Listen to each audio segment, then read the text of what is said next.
It's time for the Douglas Coleman Show.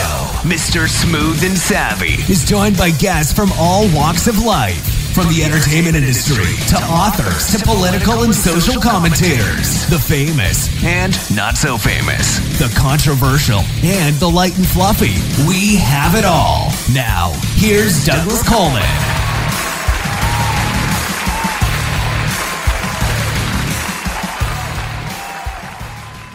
Okay, please welcome back to the Douglas Coleman Show, Glenda Benevides. Hi, Glenda. How are you? Hey, Douglas. How are you? How you doing? I'm doing good. Thank you. I looked it up. You know, you've been on the show. You were on the video show 3 times, and the last one was almost a year ago. And I thought, wow, you know, it just seemed like you were just on. I know. But wow. Was it really a year, huh? It was October of 2023, so. Wow. Pretty close to a year ago. Yeah. Wow. And you're back, and now you're on the audio podcast. So nice. That'll be good because it's a different crowd that listens to this show. I'm not sure why, but I think it's probably because we're on completely different platforms. Right. You know, the video show is on YouTube. This show will also be on YouTube, but it's on a whole bunch of other ones. So the reach is a little bit bigger on this show. Yeah. So anyways, nice to have you back, and you've got a new single, Grammy Award considered artist. Okay, I think we talked about that part before. We walk on past. Is this something a little bit different than what you normally write? Because this looks like a sort of a, well, it says socially conscious song that delves into the indifference and neglect in society. So you're like making a social statement with this one. Is that something you normally do in your songs? Actually, yes. It is. Okay. Yeah. The last few years, it's been not so much that, but this year I've been working on this song, and I thought, you know, I'm just gonna present this. Some of my older material is very, very statement conscious oriented. So. I decided to add this to the pile this year for Grammys. So you're not doing a lot of, ooh, I love you, baby, cha-cha-cha kind of stuff? No, nope. Okay. I think I only have a couple of those type of in that vein. Yeah. Well, it's funny because, I mean, as a fellow songwriter, the stuff I've written is sort of all over the spectrum. I mean, I do have a couple of those. I love you, baby, cha-cha-chas. And, you know, then I've also got stuff that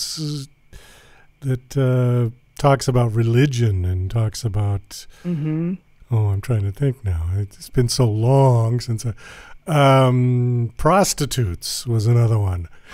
And see, I can't even remember my own songs. You know? Right. I know how that is. You know, so they went from one extreme to the other because I did All the Way on Love. That's a real I love you cha-cha-cha type song. But there was a point to it. You know, the point was if you're going to get into a relationship and you say you love somebody, you have to go in 100%. And that was sort of the whole point of the song. You can't just half-ass. You know, especially if you're going to get married. And, oh, yeah, exactly. Yeah. So I guess there was a little more to it than she loves you. Yeah. Well, you know, I think that, you know, artists such as yourself and myself, I think we're looking for what's a way to get across a communication that can inspire people in a new way without just going direct, like, oh, like you said, I love you, cha-cha-cha. There's other creative ways to say that, but you have to dig a little deeper, you know. You have to think, well, what does that really mean for me? You know, what does I love you mean? And it's different for everyone. Well, you can imagine if they had a way to copyright concept. You know, there would have been one love song for the entire past 150 years. Exactly. Well, I think the Beatles came close. Yeah, I think so too. But, so what's this song about? Give us a little breakdown of it. Okay. Wow. It started with a good friend of mine, actually. He was driving to work and he pulls into a gas station in San Jose, actually. We're in California. And he pulls into the gas station, gets out, and he's going to fill up his car. And he looks over and he sees this guy on the ground dragging himself. And he's like, oh my God. It was like, are you okay? Kind of like in his mind, like, oh my God. And he looked around and everybody at the gas station was packed and there was a line and everything. And nobody was looking and nobody was doing anything.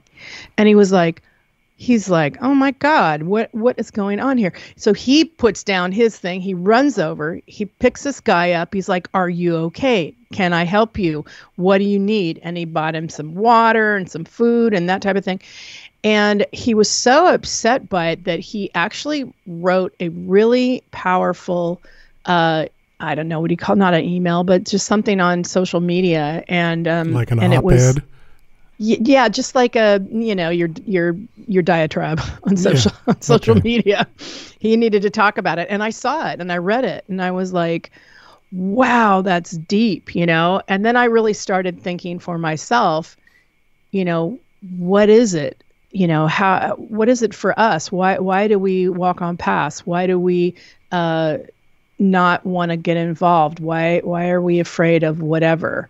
And it was just really an exercise really in thinking deeply about my own life and how I walk on past something or I'm afraid of something, that type of thing.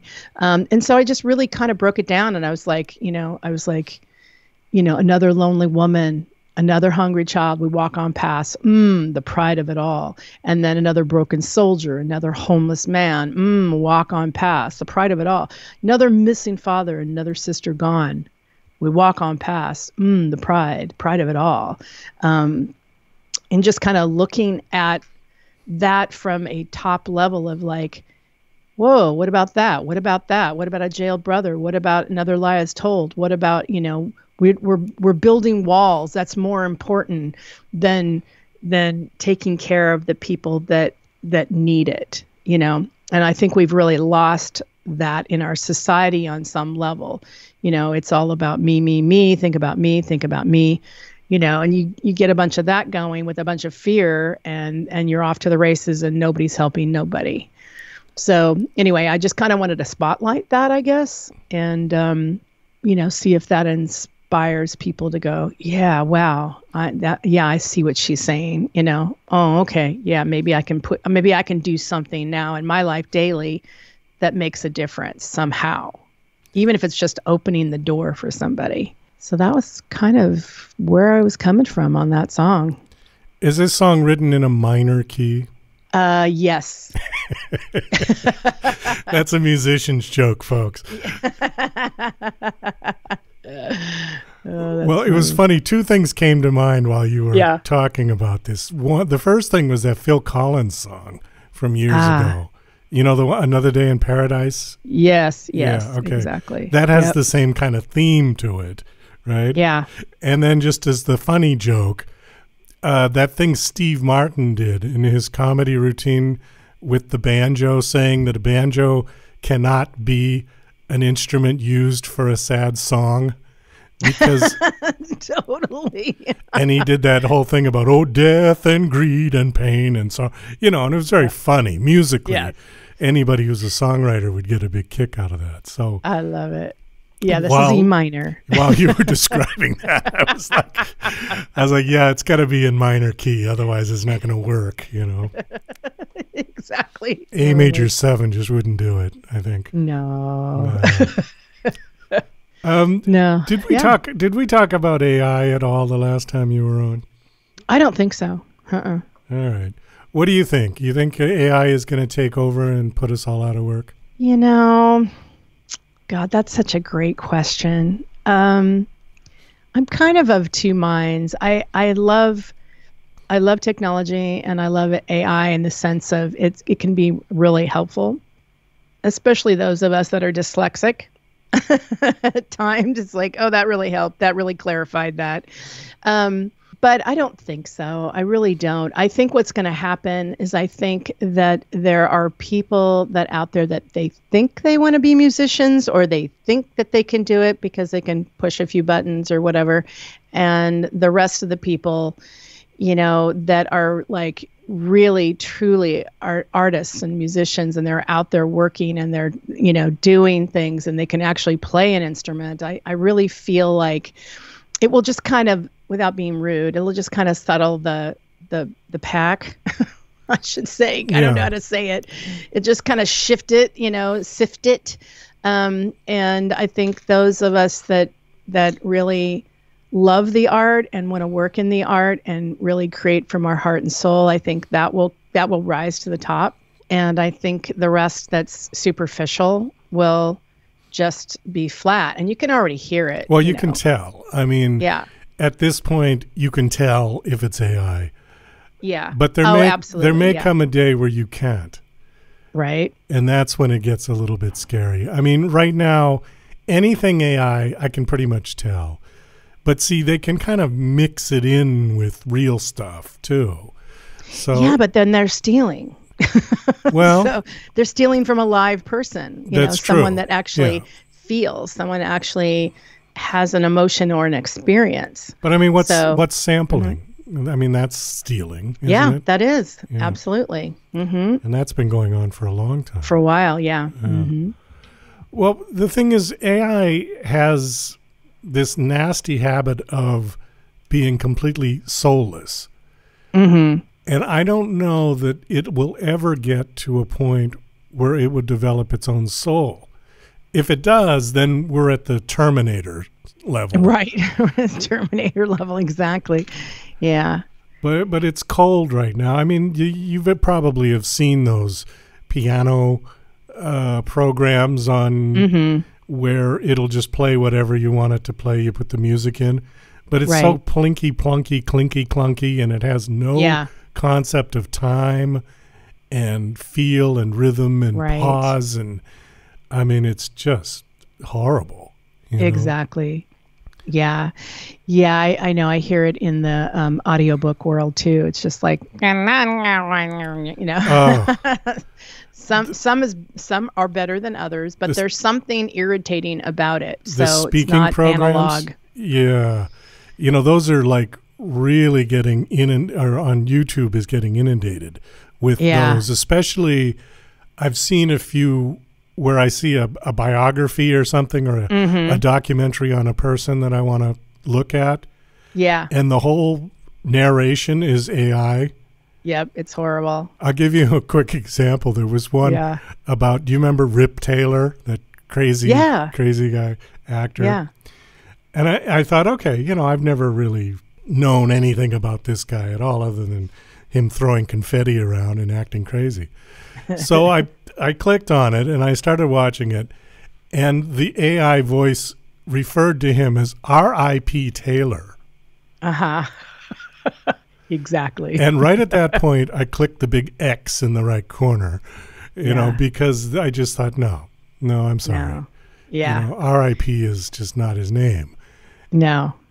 And some of them are just so weird that they can't fix that. It's just something simple like that, but that's such a dead giveaway to know that that's AI, right? Yeah, totally.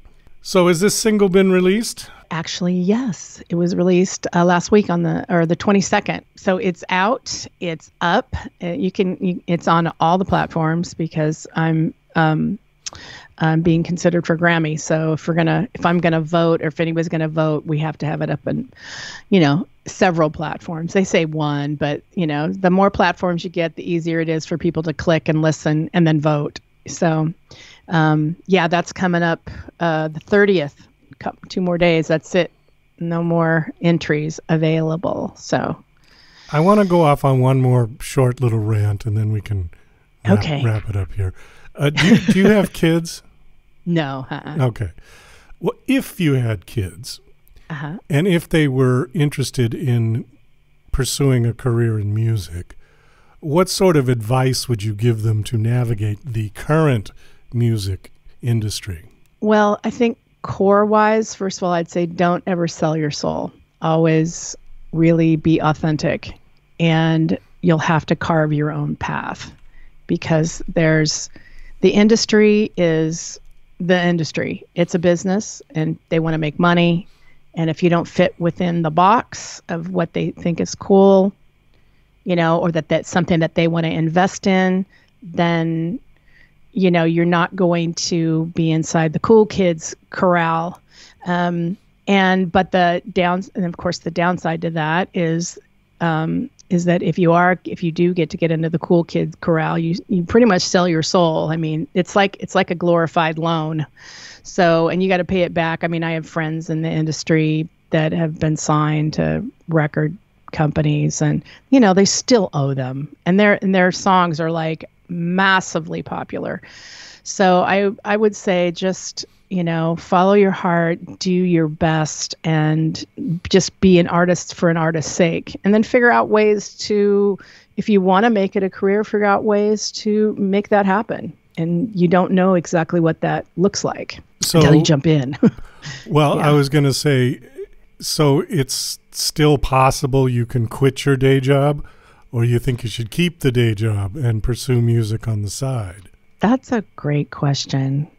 They'd probably be living with me. No. Still. I don't know. I don't know if I would divide. I don't know if I would say divide your attention. I would say figure out other ways to create an income and still be creative. And if you're okay with working at a coffee shop to pay some bills, then you're okay. And then as long as you continue down the path of your artistic ability and, really figure out ways that how can I be relevant today and make an income. That may not be possible, but you just never know. You have to get in there and try. You have to just really jump in. But dividing your attention at any point is really, really tough. It takes a lot longer to manifest and to make things happen. I was fortunate. Early days, like 80s and 90s, I made my living performing, singing music. So, I had my own house, my own car. I didn't have to worry about other things. It's a different day today. Well, it is, because there's so much more of everything out there. Yes. And your mileage will vary. Yeah. And the attention span of general society has gotten so short. Yeah. And nobody wants to buy music anymore. Exactly. It is a different world, but in one sense, it's the same, because people that were trying to make it in the music industry in the 60s had the same problem, in the sense of they couldn't make a dime, so they had to work at the coffee shop.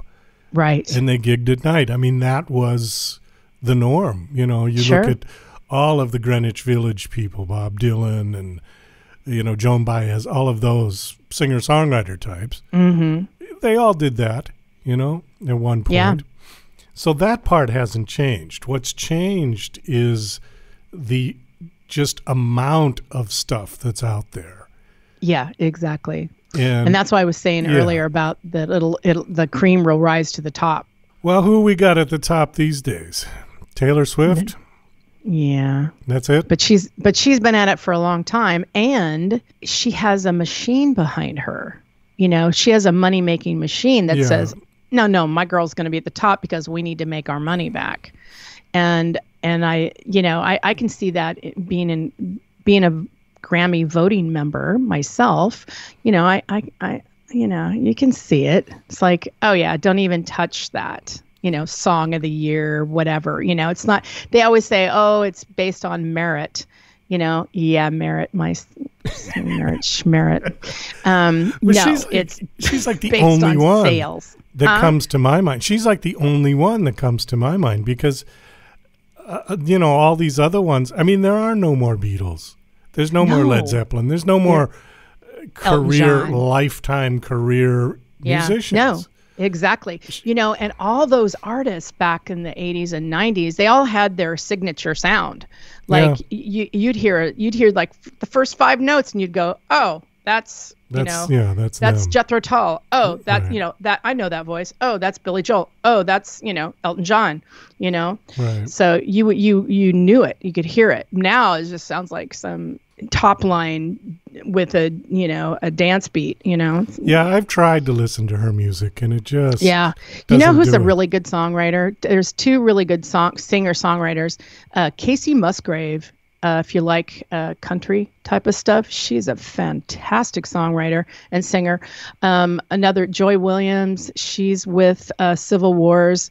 Well, they aren't together anymore, but fantastic songwriting and singing. And then if you like R&B, jazz, soul, it's Rochelle Farrell.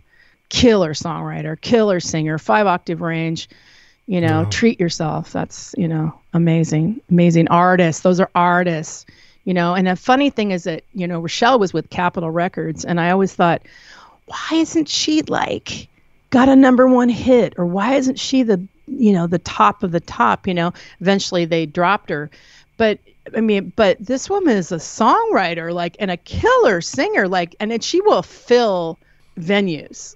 So okay, not arenas, and that's where we're dividing hairs right now. You know what I'm saying? It's like, oh, well, Taylor Swift's okay. She's probably got great songwriters. I'm sure she adds her 2 cents in there so she can get a piece of the mechanicals and the pie. But you know what I'm saying? It's Right. like, oh, okay, yeah.